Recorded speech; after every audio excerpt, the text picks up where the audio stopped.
greater than X.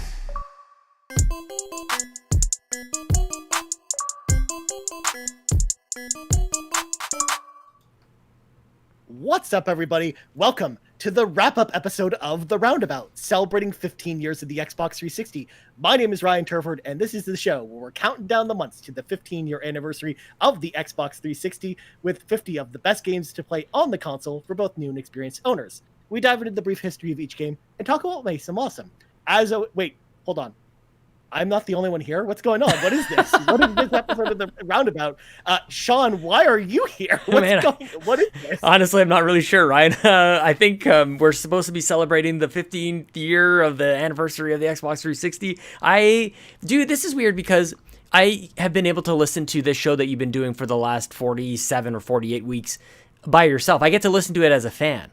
I think you were talking. What were you just on? You were talking about like you get to be the first one to listen to the Xbox. During the Fear live stream. That was one. That was the Fear live stream. One of the things right. I was talking about. That was one of the. That's one of the perks of being a fan of the Xbox Drive, but also being on it and editing it. Is I'm the first person to hear it. That was the same. I was thinking the same thing. Like as you were saying that on your stream, I'm like, that's how we feel about the Roundabout. I remember thinking that during that stream.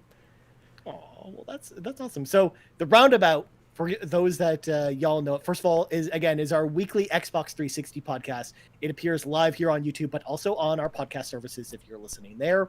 And it's coming to an end in 3 weeks with the anniversary of the Xbox 360 rapidly approaching. But what we wanted to do here tonight is kind of go over some of my honorable mentions, as well as talk about some of our 360 members and really celebrate the Xbox 360 because it was an amazing console. I know for me personally, it was a really special console, and I'm going to go into that a little bit later on in the show.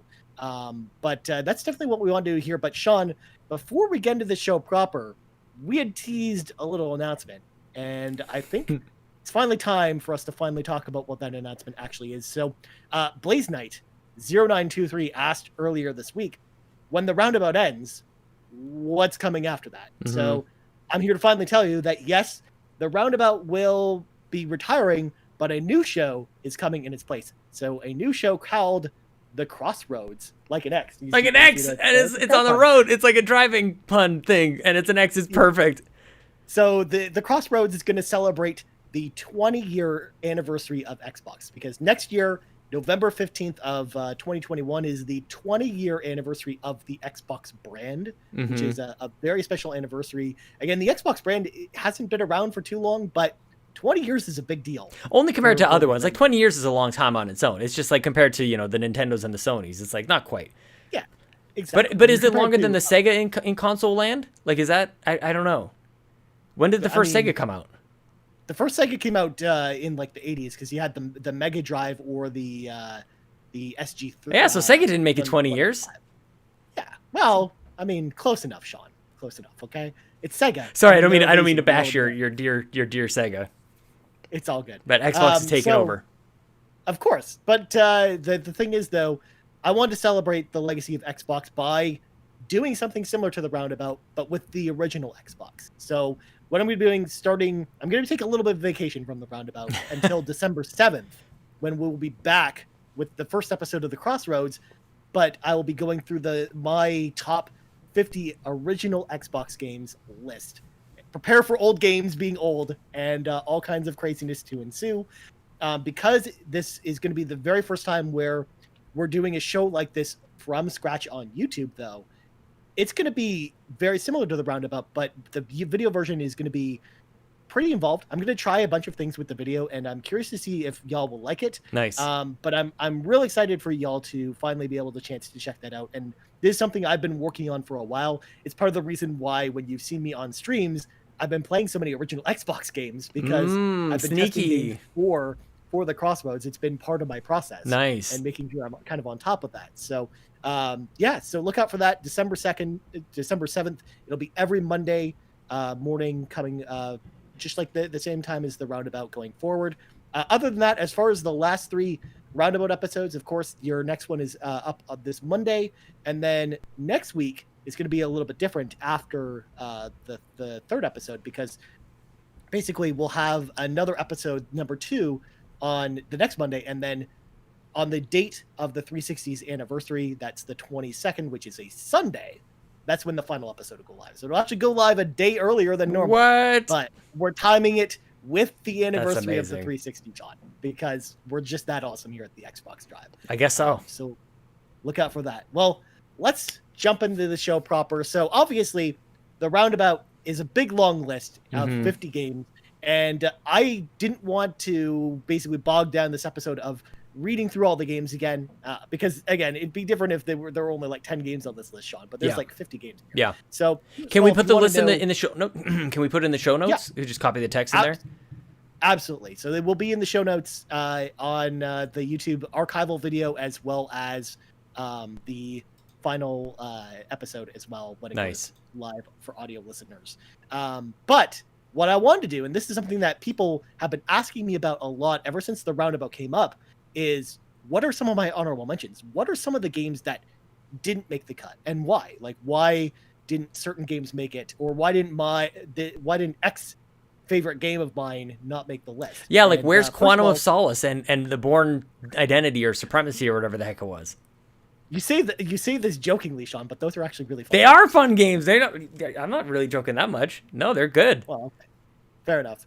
So first off, I just wanted to quickly outline, and I kind of did this on the very first episode of the Roundabout, but I kind of want to outline here what my thought process was going into the Roundabout and how I approached each game, because for the process of testing games for the Roundabout, I actually have a pretty sizable Xbox 360 collection, and what I decided to do is test about.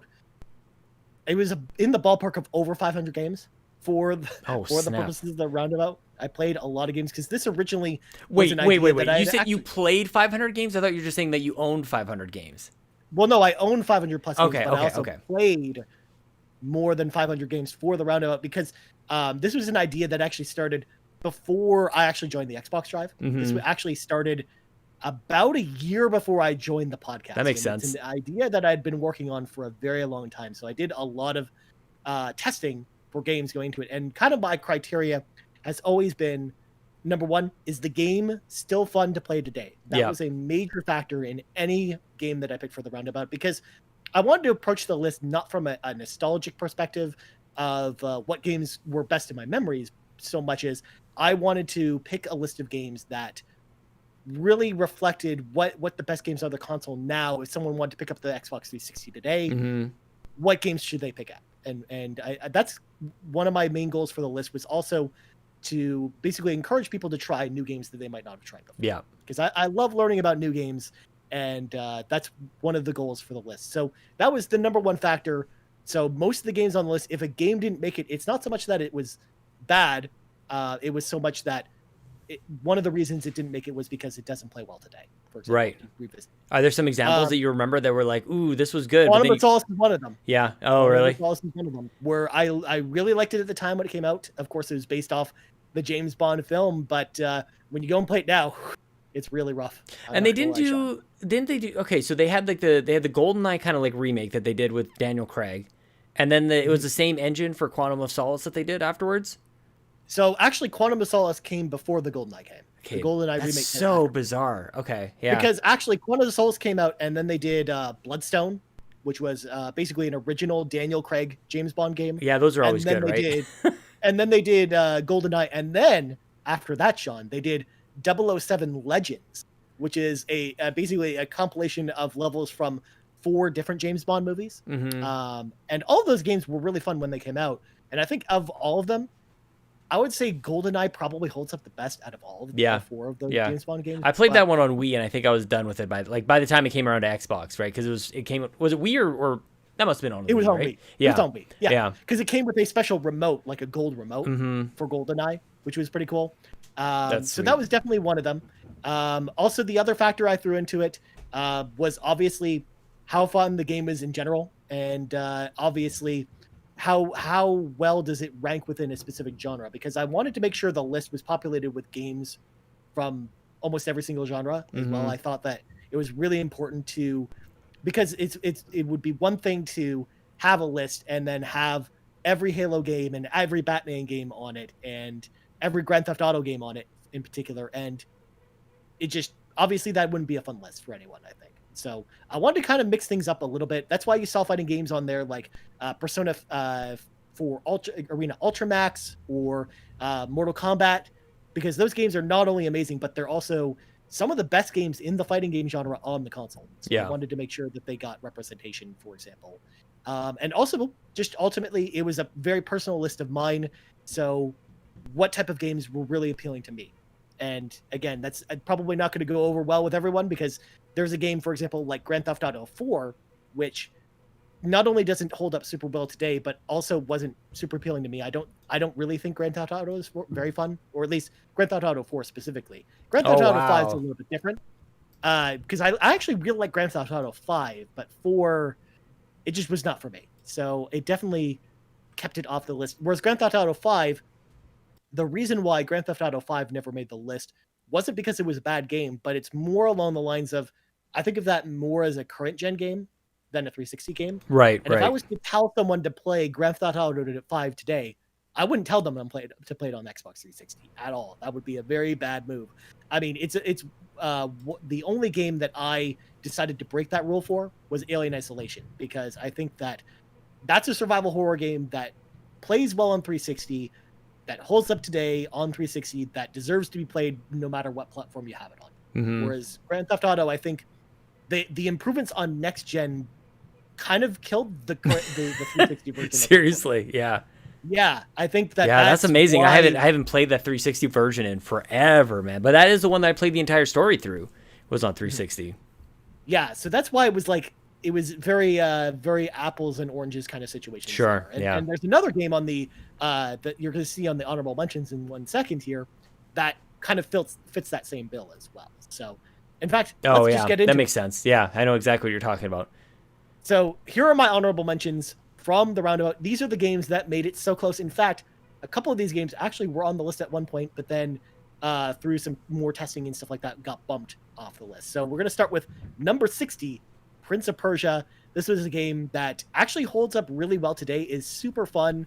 But when you go back and play it, part of the problem with that game is it's a little too easy. And is it? Yeah. You can pretty much just jump through it. And pretty Not only much. that, but the story is kind of a mess, especially towards the later part of the game. But that game is gorgeous still. Like, I love the art design in that game.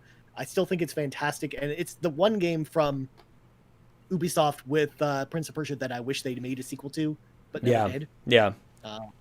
So I definitely had that on there for a while. Call of Duty Black Ops was number 59. Oh God, that's one I feel like that should just make, like, without me like going through your entire list to go like, okay, I'm gonna bump this one out, but then make this one go like Call of Duty. You already had Call of Duty Modern Warfare on there though. I had Call of Duty Modern Warfare and Call of Duty 2 on the list. Yeah, so you kind of have to do that thing. I think that's one of the things that most people don't think about when they start to like dispute a top whatever it is, 10, 5, 50 or whatever it is. You kind of have to, like, when you're making that list, you go, I mean, I don't want to put like all, like, how many Call of Duties came out over the 360, right? Well, especially like Modern Warfare 2 could have been on there. World at War. Like, World at War. Yeah, that's not even in your honorable mentions, man. World at War is special. That game is hard as shit. There's a lot of games on 360, Sean. Yeah, that's true. Well, and yeah, like Call of Duty came into its own really on 360. Like Call of Duty 2 came out, which I feel like I've heard you talk about. Was that on the list? That was not on the list. That game blew my mind. It was crazy, dude. I couldn't believe that was real life. Yeah, totally. Game was amazing. But the reason why Call of Duty made it more than Black Ops is, I think, Black Ops is single player. I liked it, but I enjoyed Black Ops more for its multiplayer than single player.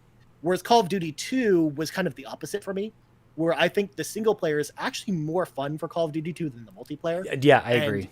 The single player for that game still holds up really well. So that was kind of my thought process, because I also very much did not take multiplayer into consideration, because most of these games you can't even play multiplayer for anymore. So, I mean, there's no reason to evaluate the multiplayer, right? Yeah. So, otherwise, honestly, if the multiplayer servers were still very active, then honestly, Black Ops probably would have made the list, Sean. Like that I might have thought about it differently, but I decided to pull an audible there. Number 58, and this one actually pains me because it was on the list twice and actually got bumped. Batman Arkham City. Yeah. A fantastic game. I have Batman Arkham Asylum on the list. That's definitely my favorite in the series is Arkham Asylum. Yeah. Arkham City, I think, just falls short a little bit because I felt it lost something when it went to the city motif, when it went to a full open world outside of the Asylum. Whereas I like the claustrophobicness of Arkham Asylum itself, and the Metroidvania aspects, I think, were much better done in that game. So I think of the two, it's definitely the stronger of the two, which is why Arkham City didn't make the list. But it came pretty dang close. Next up, Limbo, a really fantastic indie game from Playdead, and I loved that game when it came out, and it's still fun to play today, but there's just something about it that, I don't know, it just kind of rubs me the wrong way. I like Limbo a lot. It offends you? I don't know. It's hard for me to explain it, I guess, because I think that when you play that game now, the puzzle solving is very obtuse, and some of them really and it can kind of lead to some frustrating situations, and I think that's why it got close, but not all the way there. Also, it visually looks much better with the current gen port as well, so it kind of falls in the same category I was talking about with other games. Yeah, like Crackdown. The next one definitely falls in the next gen court with Rise of the Tomb Raider at number 56. Right. It was a game good enough that it deserved to be on this list, but you definitely should only play that game on Xbox One. You should. What year did that come? Was that 2015? Was Rise of the Tomb Raider? 2015. And that was on 360? That's crazy. It was one of the last 360 games, Sean. Because 2013 was the last year. Well, 2013 was the original, wasn't it? Right, original Tomb Raiders. 2013 was the console year of Xbox. Right, but when did the original Tomb Raider, like the reboot, wasn't that 2013 as well? It was 2013. Yeah. Yeah, like the spring or whatever before the consoles came out, and then they did Rise of the Tomb Raider. Holy crap, man! I didn't realize they made, because I saw this on this list, and I actually forgot I was looking at a list of like 360 games. I'm like, how is Rise of the Tomb Raider not higher up? And then it's like, well, this isn't Xbox One. It was. I can't believe this is 2 gens ago. Holy cow! Yeah, exactly. Like, I couldn't believe that game came out on Xbox 360, and to my surprise, when you play it, it still plays really well on 360. Like, they didn't really make too many sacrifices. I love that you have it. Version. I love that you bought it.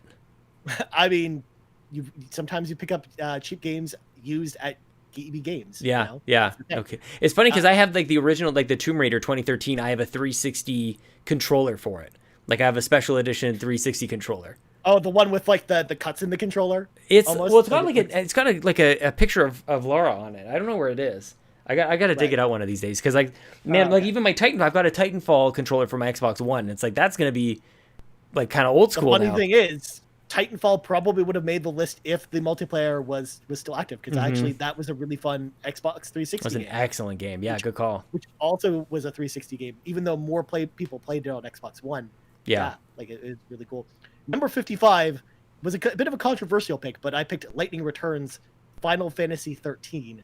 And the reason I picked that game is that game, number one, still holds up really well. I still really like that game. The story, it doesn't make any gosh darn sense at all, but the combat in that game is so fun, and it's very stylish. I really like Lightning Returns. Of the three Final Fantasy 13 games, it's definitely the best of the 3. Yeah. Even though the story is the worst of the 3 games, it's still the best of those 3 games, and I wanted to include it on there. Number 54, speaking of JRPGs, Lost Odyssey. Was that a launch game? It was launch window. Launch window, yeah. In 2006. Yeah. It was the first 2-disc game, or multi-disc game, because I think it was actually more than No. Blue Dragon had to have been multi-disc. I can't remember. It doesn't matter. I haven't opened my copy in Blue Dragon in a while, so I can't actually remember how many discs that is. But Lost Odyssey was a gigantic game. But the problem with Lost Odyssey is that it was really fun when it came out, but it does not hold up today. Who made that one? Who? That was Mistwalker, I believe. Or no, it was someone else. I can't remember. I don't even know who you just said. It's a JRPG studio that isn't around anymore. That's too bad. Yeah.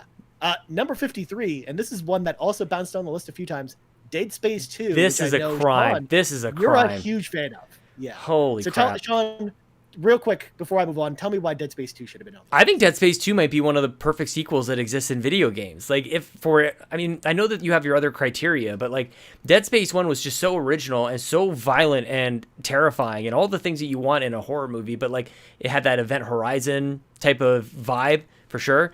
And then Dead Space 2 is just like, it just understood the character Isaac so well, and like what he would do afterwards, and that if he were confronted with that situation again, it's like that's the story that you should tell. Like, this is, as I'm recalling this, I want to play this again. And our friend Jason Lacey from Fluxapost, he often will replay, I think it's just the first Dead Space that he does, but Dead Space 2 is like, man, did you have Dead Space 1 in the top 50? Are you suggesting that Dead Space 1 is better than Dead Space 2?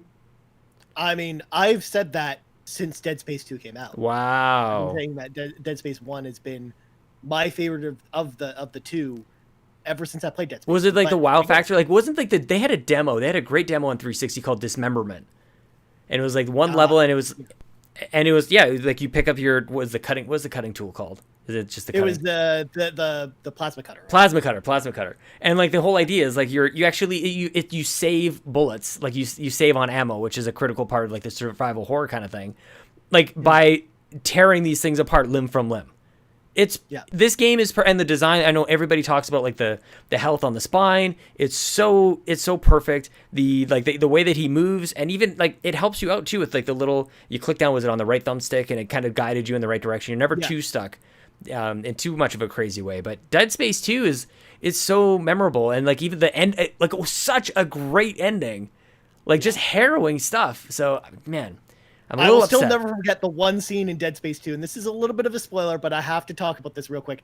The scene with the needle in the eye. Oh, of course. Oh, I like burned into my brain. That's messed up. I will never. That's one of the most memorable scenes of any video game I've ever played. Mm-hmm. Yeah, man. But it was so close, and the reason why is because of a couple things. Actually, number one, I actually think when you go back and play those games now, of the two, the original Dead Space, I think actually holds up better.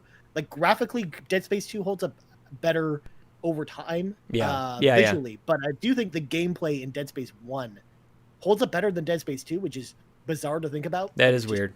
That's just what I found when I revisited them. Yeah. But also the other reason also is kind of in a critique of what you were talking about, where I felt like they over-characterized Isaac Clarke in that game, where they pulled too much from Isaac Clarke and put him too much at the center of the story, to the point where I think the story suffers a little bit because of it. Whereas I think the mystique in Dead Space 1 about the story and about Isaac, I think works better with the overall narrative in that game versus Dead Space 2. Yeah. So, and that's just how I feel about it. And that's a reasonable take on it. I think like the fact that like, cause like the whole point of like the hook, I think, of the first one is like, what are the chances that he's there? Like that it's kind of like a Die Hard situation, like of all the days, like he shouldn't even be there, and he's kind of got to like work his way out of that situation. And then the next one, are you saying it's almost like a little too convenient? It's kind of like, for me, it's kind of like with like the sequel to Hunger Games. I remember like I was reading the book for the second Hunger Games. I closed it basically at this point. I'm like, where she's going back into the Hunger Games. Like, you've got to be kidding me. Like, what do you mean she's going back into the Hunger? It's the stupidest thing I ever heard. So yeah, I could understand maybe a similar. Well, exactly. Yeah. Like, oh man, it was just like she couldn't do anything else in this world. They don't have any other sort of like conflict that she could get into. But so I could see that with Dead Space 2. Plus, honestly, if you want to talk about perfect endings, Dead Space 1, I think, has a perfect ending. Like that, the way that game ends just still haunts me to the. I just love the way that like his mind is breaking. Like he's just kind of going nuts, and it's just. I love that aspect of it too. Like I thought that was really well done in Dead Space 2. And was it his wife or his girlfriend that he was kind of like? It was his girlfriend. Yeah. Oh my god. Yeah, it's so good. I want to play that again. It's really good. Next up, Kingdoms of Amalur: Reckoning. Nice. My number 52. Again, it was just a more mature version of Fable, and it was a ton of fun to play. It's a really long, super fun game. Honestly, actually, I think it holds up better than the remaster of Kingdoms of Amalur. Like that, if you were going to pick up Kingdoms of Amalur today and wanted to play it for the first time, play the 360 version because it's fantastic. And the only way to do that is like to pick up a physical copy, right?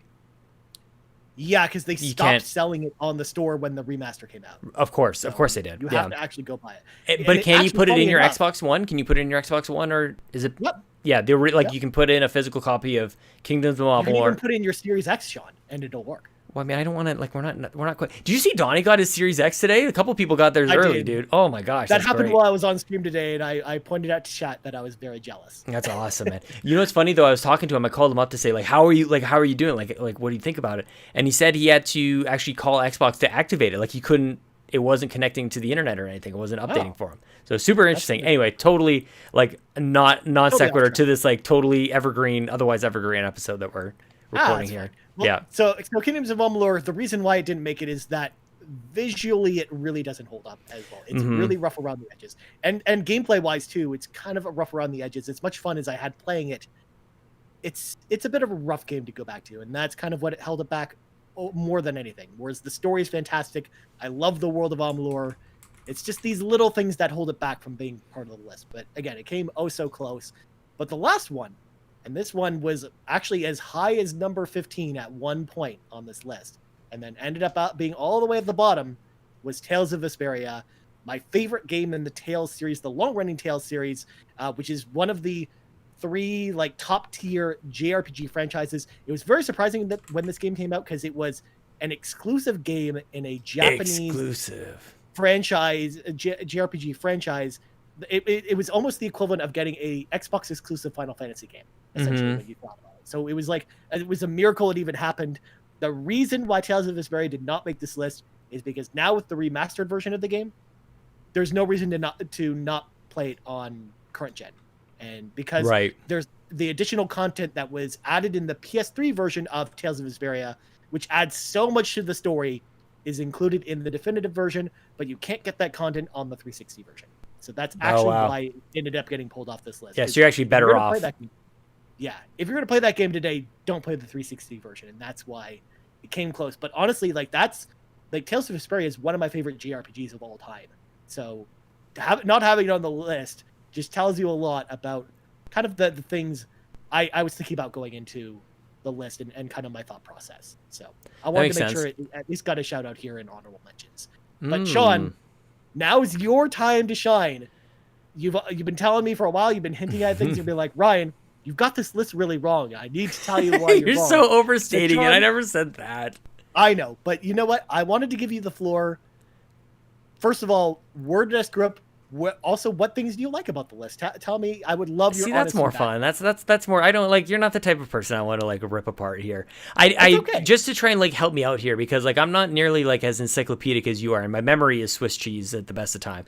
I've loaded up the Xbox app on my PC here to like scroll through my achievements and just kind of like go all the way to the bottom.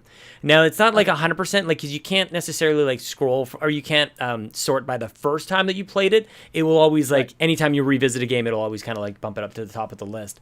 But which is why there's like a million Xbox 360 games near the top. Yeah, of like the your list. list is probably just like there's no way you can count on that. Like for instance, like I just over the last couple of days, I put Star Wars The Force Unleashed 2 in my Series X to see like what would happen, and it was fine. But like that's where I'm just like, actually, as I pull that up, let me look at your list. You didn't have the first. Like, what do you think about the I didn't have Force Unleashed? The Force Unleashed games. Like the Force Unleashed 1 is awesome. I thought it was great. It is awesome. If I was to go higher than 60, it would probably be within like the 61. Yeah. No, it probably wouldn't be 61 because there's still Modern Warfare 2 and some other games I didn't put. Sure. But like that game would be like in the top 100, I'd say. Like, yeah, it's just such an interesting. I mean, I don't know that I played it the entire way through, so maybe there's something that just like kind of gets old or something. But it definitely falls apart at the end. Yeah, that's too bad. Yeah. Oh man, I mean, like, and I spent a lot of my time on 360 playing games like Tiger Woods and NHL and things like that. Like I was kind of like that type of gamer, for sure. And then like Grand Theft Auto 4 came around, and I think we talked about that. I even played Sonic the Hedgehog. Sonic 06?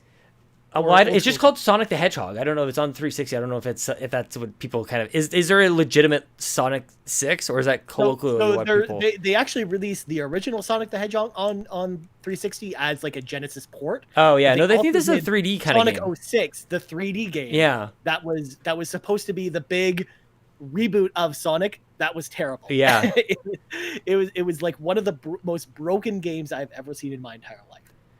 So many bugs. I have a rare achievement in it. Sonic episode cleared, and only 9.65% of people have it.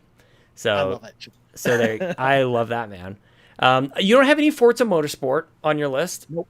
Or Forza Horizon? Nope. Neither one or two. And it's not in your honorable mention either. Did you play the rate? Like, is there something that you like? Are you just prejudiced against racing games?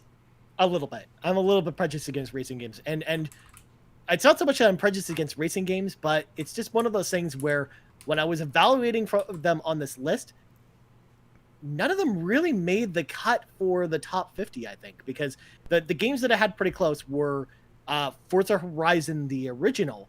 Horizon 2, I think, just works so much better as an Xbox One game, so that's why I didn't consider it. But Burnout Revenge was another one. Blur and Split Second were the 4 games I was really Split Second, yeah, man, holy cow. Yeah, and I think that, again, those games came close, but none of them really made it all the way to making the list. So I think that's part of it. Also, Forza Horizon, I think that's probably the weakest of all the Forza Horizon games. 1 or 2. And the original. Yeah. The original Forza Horizon. I think that one, it's fine, but if you play it now, I think I'm definitely like attributing 3 and 4 to 1 and 2. Like, it's been a long time since I played 1 and 2. Even 2 holds up really well if you play it on Xbox One. Yeah. But it's the type of game that's like Rise of the Tomb Raider. You don't want to play on Xbox 360. Right. It's more of an Xbox One game, and that's kind of what my thought process was. And Burnout Revenge is probably the game that got the closest of all of them, because that one's actually still super fun to play today, but it's more attributed to the fact that it's an arcade racer. It's very silly and over the top and goofy, but that's like part of its charm, and that's kind of why it holds up a little bit better than even. And that's one of the reasons why like the Forza Motorsport games didn't make this list either, because they are such simulation games. I think it wasn't until probably 6, like maybe 5, but definitely 6 is when they started to go like they started. I don't know that they necessarily like deviated from that simulation, but they definitely opened up to allow more players than with 6, and it worked with me big time. But yeah, I think those and like back then I think it was a little bit more like going head to head with like Gran Turismo, for example.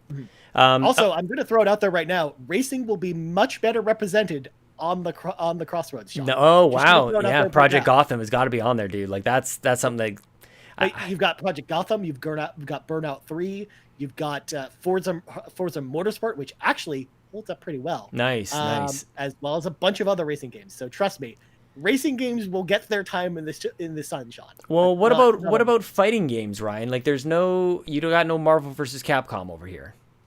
So Marvel vs. Capcom 3 is fun, but it is not as good as the Mortal Kombat reboot. I think is way better. And again, I have Persona 4 Arena Ultimax, which is definitely the best fighting game on the console. For sure. Oh, interesting. Okay.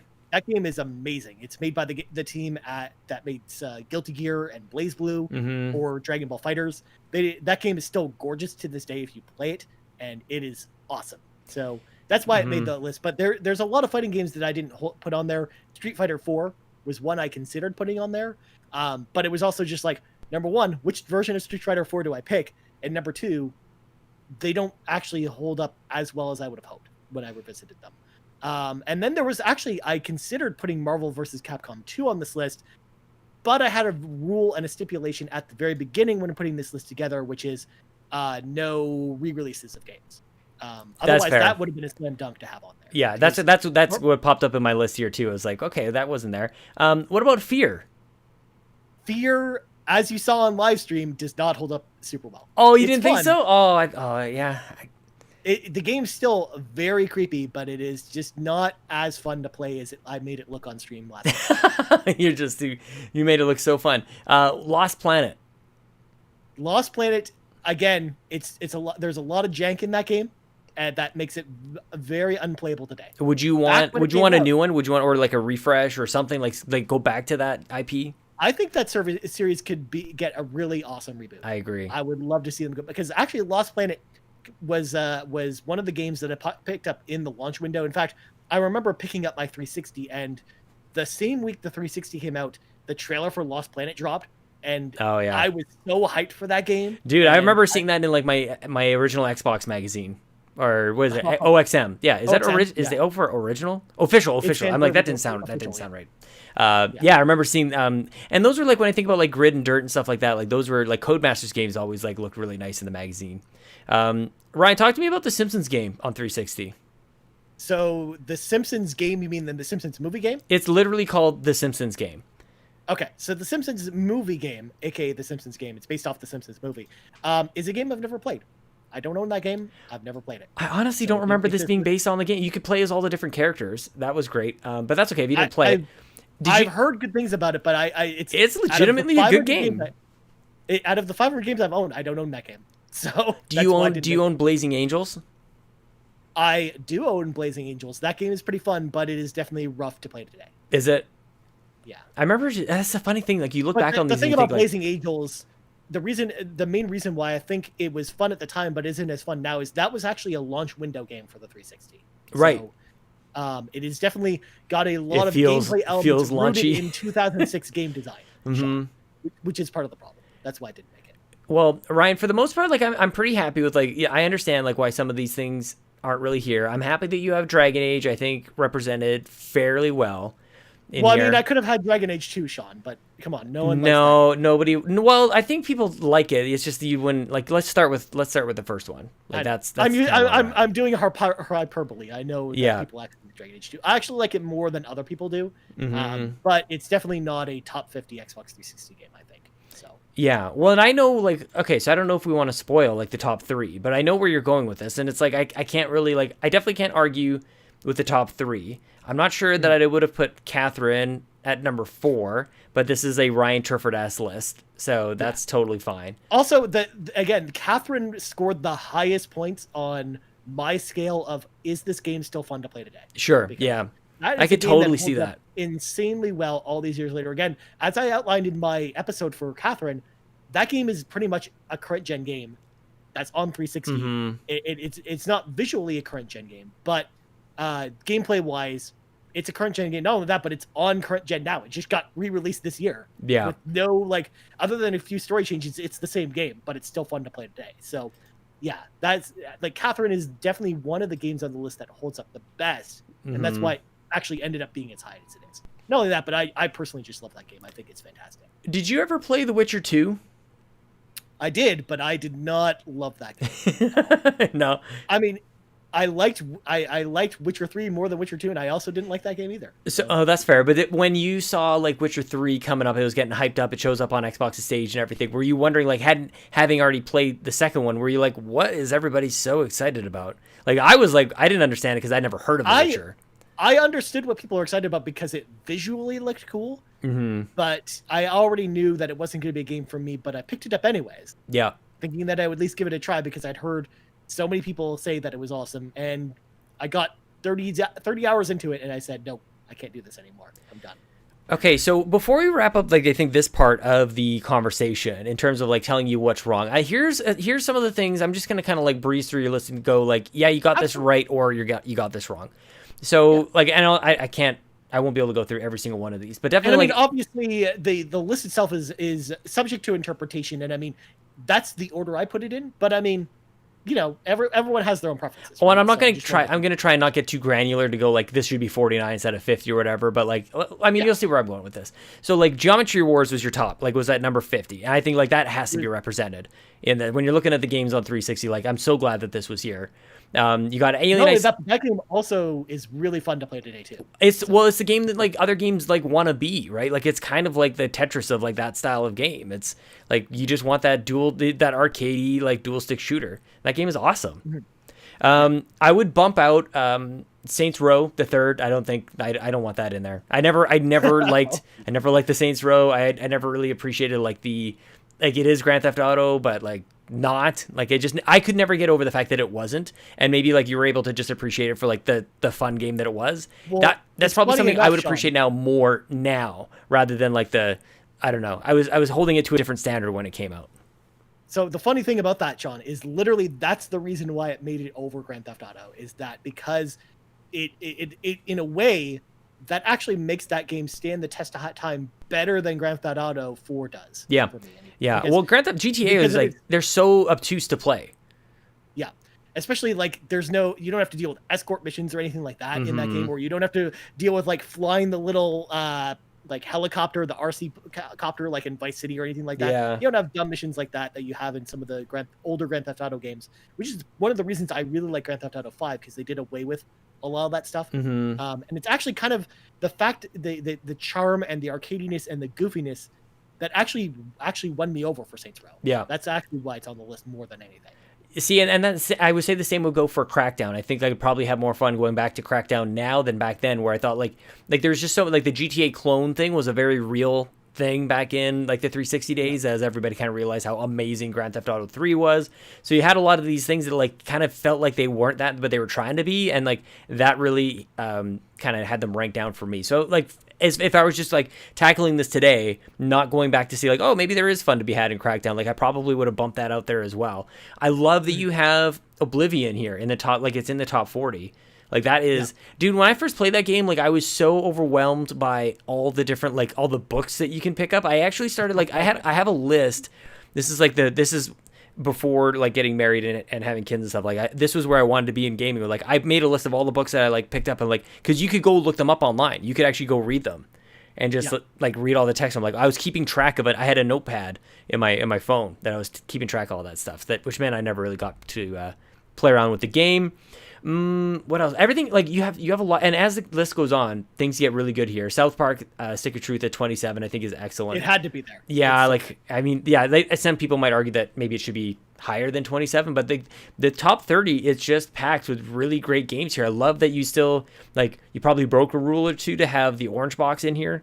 I'm not sure if like that. I did. I talked about it on the episode. Yeah. But it's just the reason I put the orange box on there, and I'll kind of reiterate here, is because it was a game that 60% of the content of that game was brand new to that release. Totally. And that was the reason why it was in there, because again, the only old content in there was Half-Life 2 and Half-Life 2 Episode 1. Otherwise, Episode 2, Portal, and Team Fortress. And I mean, in theory, I could have split it up and just had Portal Stay Alive on there, which got its own separate release. Right. As an RPG That's game. the thing, like Portal. I mean, you have Portal 2 just a couple up from that as well at 21. Yeah, so I didn't want to do it that way. I felt it was better to honor the legacy of the orange box rather than just having Portal on the list. Totally. Yeah, that's sweet.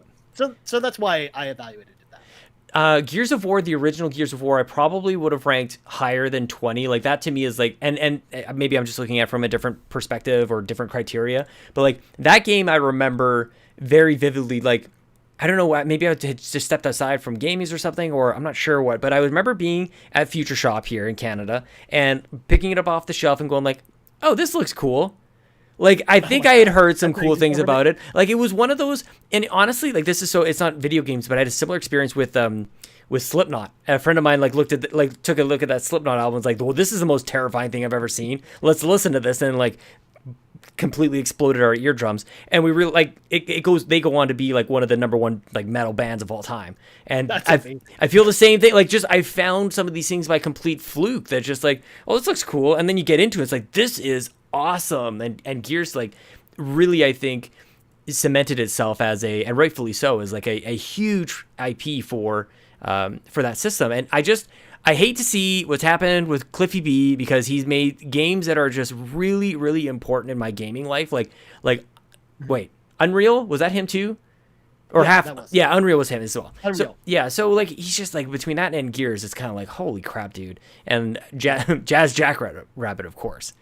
Of course. And the main reason for Gears of War at 20, the reason it is that far, and I talked about this a little bit on that episode too, is just that game runs at like 15 frames a second on big gunfights on 360. Yeah, you don't remember that.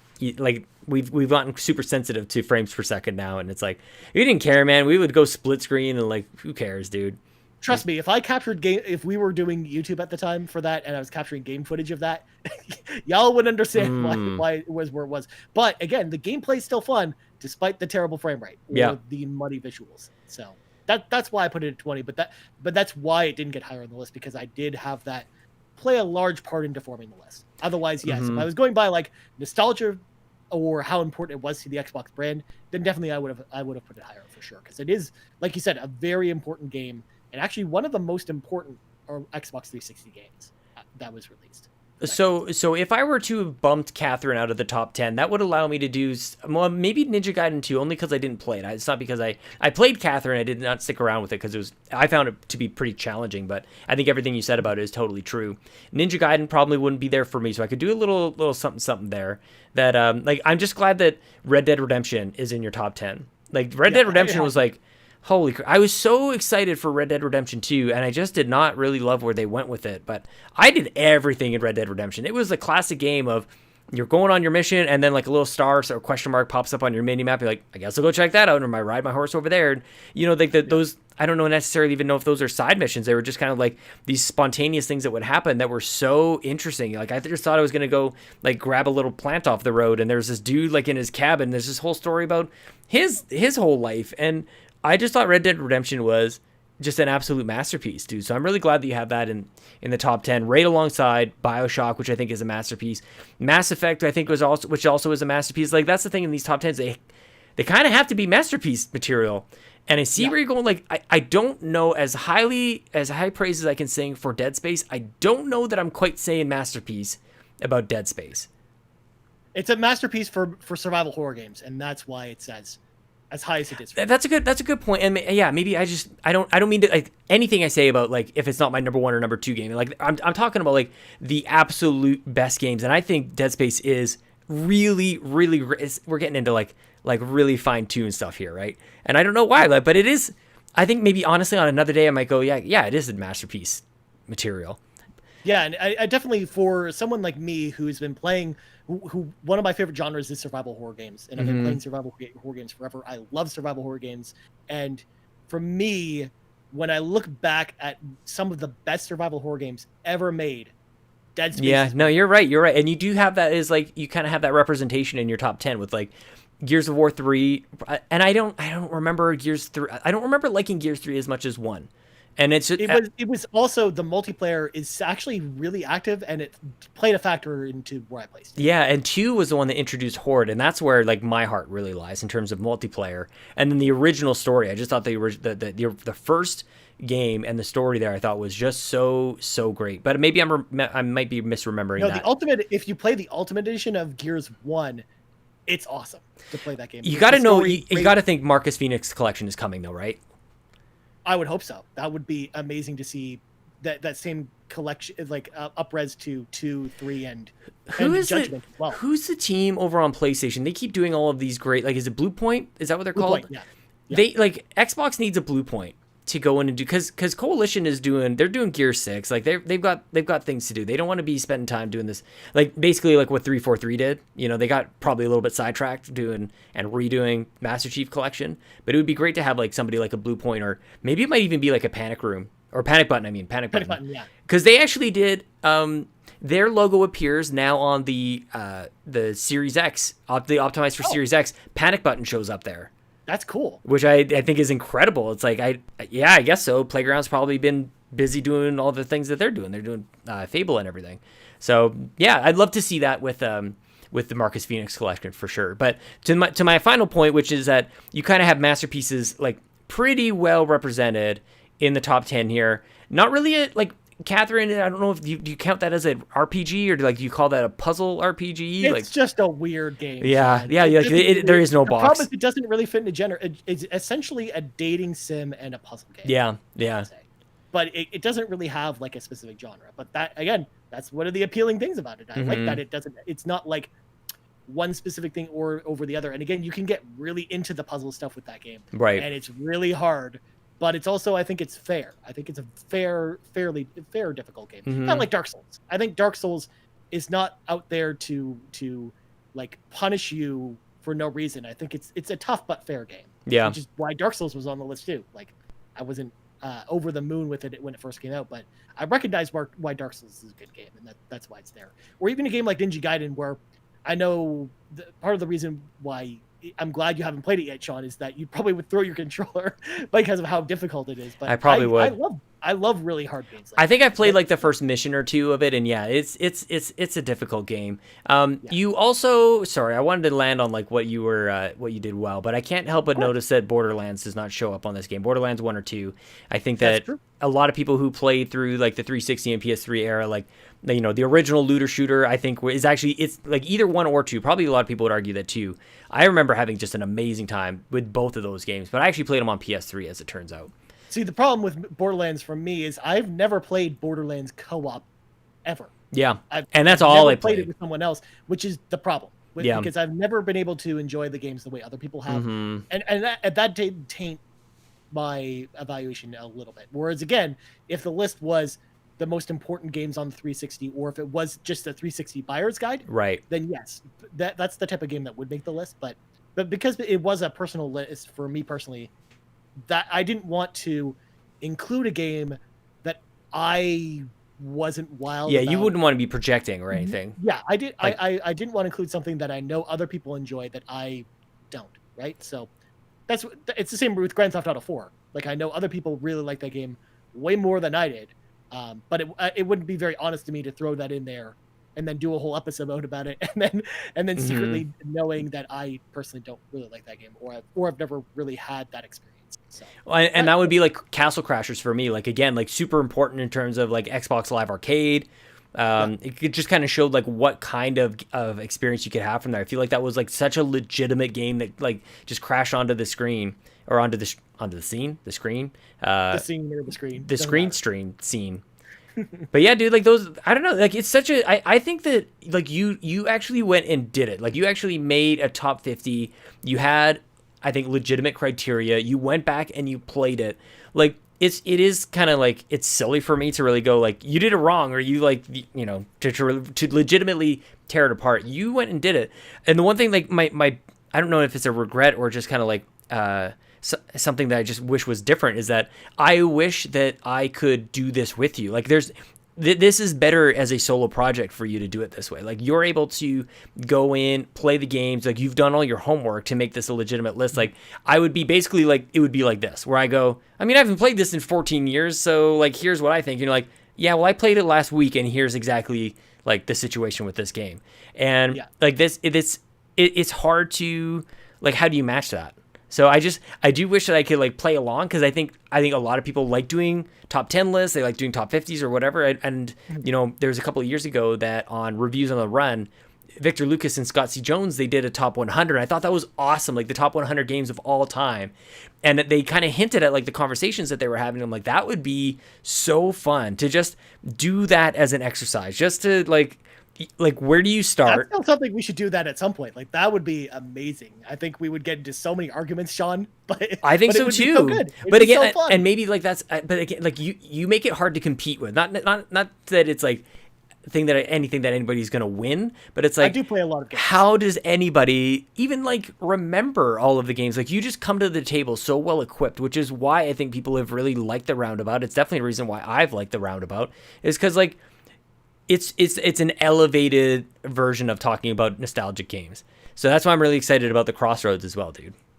Yeah, it's going to be really fun. And honestly, I think with the switch to video for the next series, people are actually going to now see every single game I talk about. So you'll get to see some of the faults that I talk about as well, and some of the reasons why I think some of these games hold up better than others. And again, I think I've got a pretty solid list. I'm not finalized. I haven't finalized everything, but I'm excited for people to see it. See, and the thing, like, if there was one that I might have been able to like keep up with you, it would have been the 360. Like, as much as I liked my Xbox, like, I don't think I can make a top 50. Like, I don't know if I played 50 games on the original Xbox.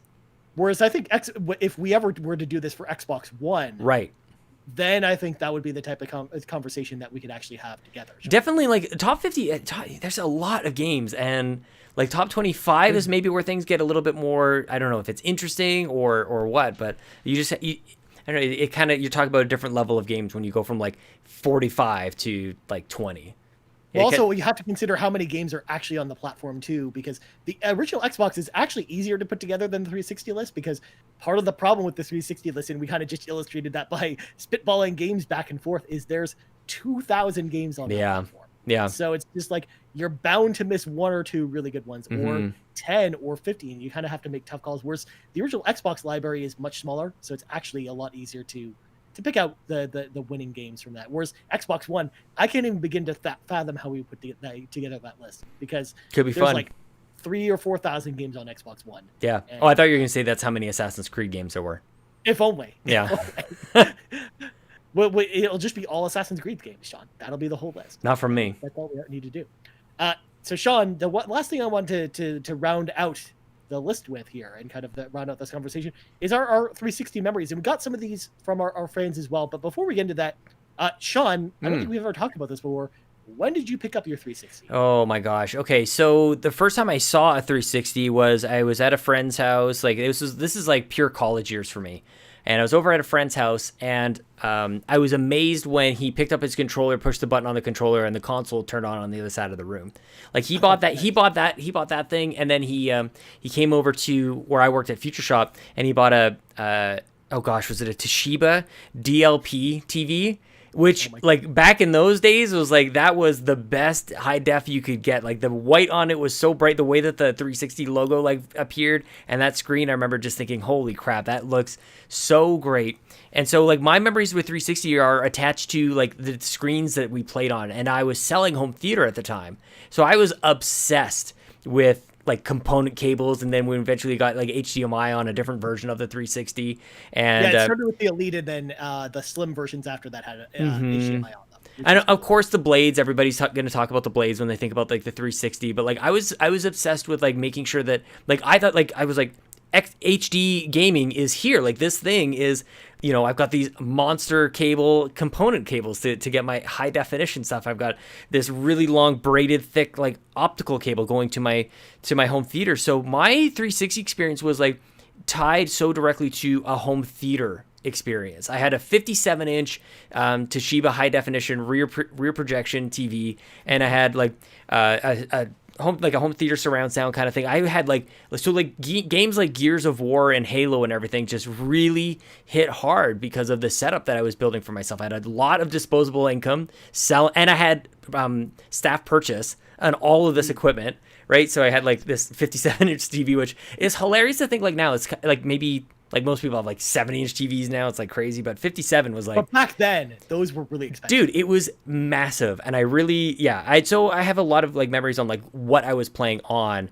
and we were playing like I don't know, like the games I feel like are even like less interesting when I think about it. It's like it's the time that I spent with friends. It was so much multiplayer and playing like Gears and playing through the Gears campaign with my friend Chris Lloyd, who memorized where all of the cog tags were. We'd be playing through, and he just like, it's over there, like you can find one over here. And I'm like, why? Does it show up on his screen? And he's like, no, I just remember that's where it is. And he 1K'd all the games. He got all the it wasn't called Seriously. Was it called Seriously? It was Seriously in Gears 2, I think. Yeah, and then they kept doing like 2.0 and 3.0. Like he would just get all of those. Those are ridiculous. They're just nuts, dude. But I sold my original Xbox 4 controllers and all the games, I think, for $200 so that I could put that towards the 360. And it's like instant regret, right? Like it didn't even buy the thing for me. I still had to shell out another couple $100. But yeah, man, the 360 was a special time. Like a lot. That was basically from when like 2006.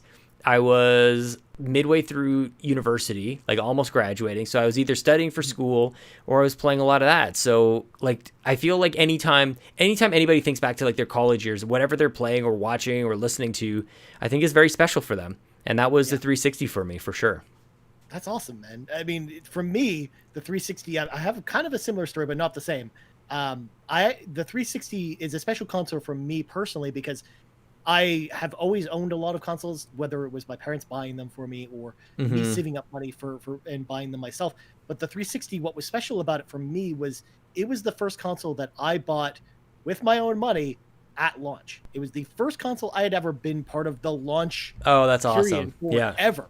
Like, and that was such a surreal experience. And then the Wii was kind of the second one. I remember lining up overnight to get my Wii, but that's another story for another day. And the Xbox 360.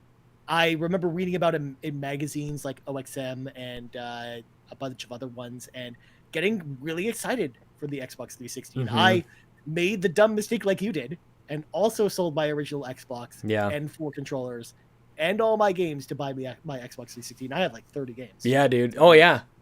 And but I made enough money to buy the console and then 5 games at launch. And as well as a couple controllers and a year of Xbox Live. So the games I bought at launch were Quake 4. I bought Dead or Alive 4. I bought Peter Jackson's King Kong, the official game of the movie. Oh, dude, how can I forget the HD DVD player for this thing? Like that's the era that I was in. I only just recently got rid of that thing. You're the one person I know in real life who actually collected HD DVDs. Oh my god, they were gonna win. Like they had They were porn. going to. They was supposed to win. Sony said no porn. I was like, It I'm in wasn't on enough. HD. Yep. It Not for the wasn't enough. porn. I'm just saying. I just thought it was gonna win. That's all good. Who pays and for then, porn? the other two launch games I got were Perfect Dark Zero and Madden 06. Those were my 5 games. Yeah, at launch. man. And then I ended up buying Call of Duty like a month later. But, I just even like the case. I like the green case. I thought the console looked cool, and I thought every like iteration of the console that they made, maybe aside from the fact that I don't remember which one it was called, but the super sensitive touch on the power button or the yeah, that was on the eject the button, way too sensitive. But I thought it looked way cooler than the PS3, which is exactly the same situation as we're at now. Forge Form and Grill, Sean. It is absolutely terrible. Yeah, dude, what a special that. I think the question is, how many faceplates did you buy, Sean? I never did faceplates. I never did faceplates, but I remember a few friends, like we were playing a lot of Tiger Woods back in those days, and we all made a pact that we would buy a memory card so that we could bring our golfers with us as we went over to other friends' houses and keep our progress going. Oh, that's awesome. Well, I was the faceplate guy, Sean. I had 4 different faceplates for my 360, and I would change them out from time to time. And they were all like really like weird, like they custom kind of designs. sucked. Like the faceplate idea is a good one because I think on the 3DS there's some really good instances of amazing faceplates. Like those, they were just kind of lame. They were just like the shittiest patterns and colors that you could see. Like they didn't really, I don't know. Like maybe there was a good Halo one, maybe. Maybe, but I didn't even have one of those. I had like the just the basic pattern design. Yeah, that was awful. Like blue with like green lines that are drawn on. I know exactly the one you're talking about. That's terrible. That was the one I had on my 360 for the longest time because it was the best of the 4 that I bought, Sean. Like I remember saying that's awful. I love it.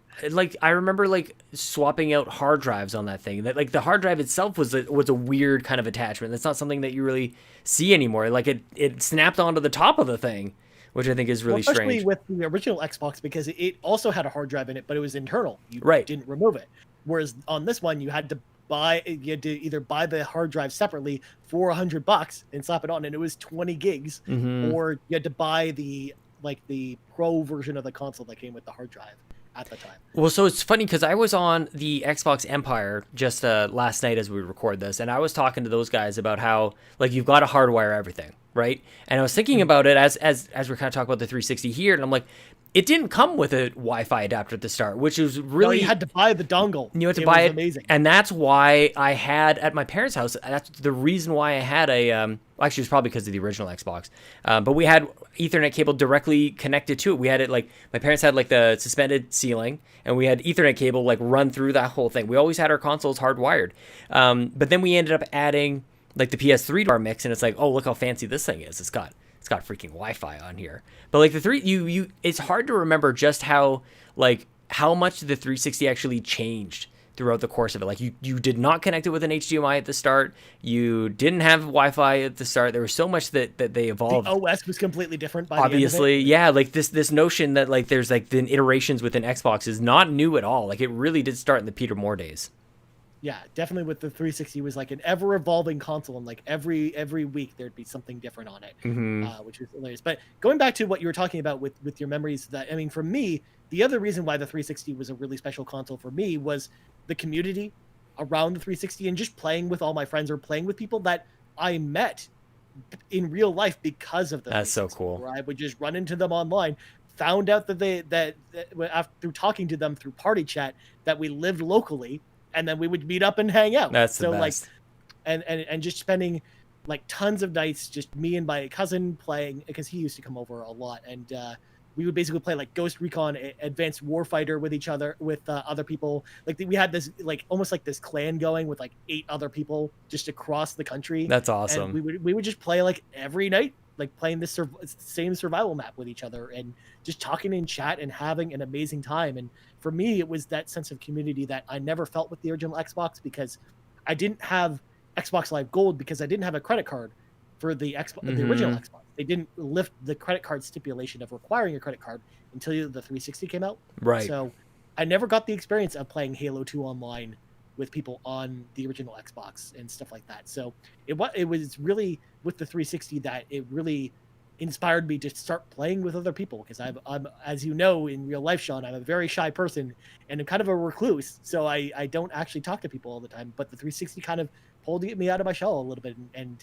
That's got me awesome. playing with people and having fun with it. So yeah, that's why it'll always kind of have a special place in my heart. And you wondered why we were doing a 15-year anniversary for the 360, but honestly, this console just meant a lot to me. Yeah. No, I'm glad, man. I'm glad you did it. I think it was, I thought it was really entertaining. I think the format you have is like really excellent. Like it's a quick bite to start off the week on the Mondays. It was something I was always looking forward to. And you didn't miss it. I don't think you missed a week. There was 1 week where it released on Tuesday instead of Monday, but otherwise, exactly. Because I was sick or something like that. Yeah. That was it. Again, oh yeah, because I was in the hospital. That's right. That's what happened. It's a hard thing. Yeah, exactly. Like you're kind of out of the game for a second. It's really impressive. You did it all on your own. Like I literally did nothing. I posted it to the feed, and now I don't even think I do that. So I'm just really glad that you did it. And now it's something that you have. That we could probably find a point in time where like it just exists on its own feed as well, right? Like it's just kind of like whatever. And it could even. In fact, I will actually just stop you for a second there, and this is something I was thinking about. So people listening to this or watching this, I would love to know with the Crossroads what you would prefer us to do. Would you prefer that to be on its own feed, on the podcast feed, or for it to be on the Xbox Drive feed? Yeah, let us know. That's a good question. Or let me know personally because I'll be posting it every week. I would love to hear from you what you guys would prefer. We didn't do that with the Roundabout because I don't know. I just figured I think for it to thrive, that show kind of needed to be on the main feed. Plus, it was also our first time actually doing a show like that. Yeah.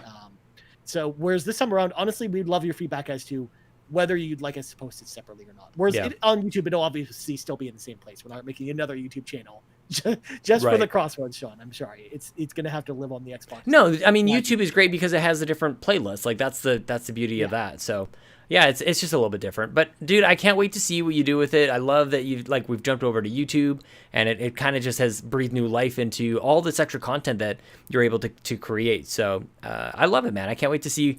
I'm definitely going to learn, I think, more about games on the Crossroads. Like I pretty much had heard of every single game that you talked about on the Roundabout, but I do think that, and it's probably be the same for a lot of people as well, where they'll learn something new about a game they maybe never have heard about, and they'll hear it from somebody who knows it like inside and out like you. So it's like, it's such great content, man. I think it's really good and important for the internet to have that type of content and like this historical celebration of these games. Well, not only that, but also one of the things I like about it too is we picked the perfect timing for the Roundabout because one thing that most people don't know, and I'm throwing this out there in case anyone didn't know this, that's interested in getting into 360 collecting, is that this is the perfect time to be checking out 360 games because when a console generation becomes 2 generations apart, that's when the games all start becoming more rare and more expensive. Yeah, we're already seeing the original Xbox games being very rare or being very expensive and climbing in price day to day. Especially with COVID, it's really actually like jacked up the prices on a lot of games. But the 360 games are still really cheap, and they're getting cleared out, dude. Like you can go to an EB Games and they're like, take 10. Like we don't care, man. Like exactly, they're not even gonna charge you for it. 4 years from now, they're gonna be very hard to find, and you're not gonna be able to find a lot of these games, or you'll see like a copy of Death Smiles, which is a side-scrolling shooter, one of the most expensive games on 360 right now. Yeah, it's only $100 now, but in a year or two, or even 4 years from now, that game's gonna be like a $400 to $500 game. Yeah, man. So this is we picked the perfect time to get people trying out new games, and that's what I love.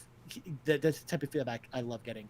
But real quick, I want to let some of our friends into the car with us, Sean. Oh yeah, I did reach out for some people's 360 memories, and I kind of wanted to read them here. So we're going to start with Joel, aka Falcon, at Joel, aka Falcon. Hi, Joel. He says, the Xbox 360 was the first console I bought with my own money.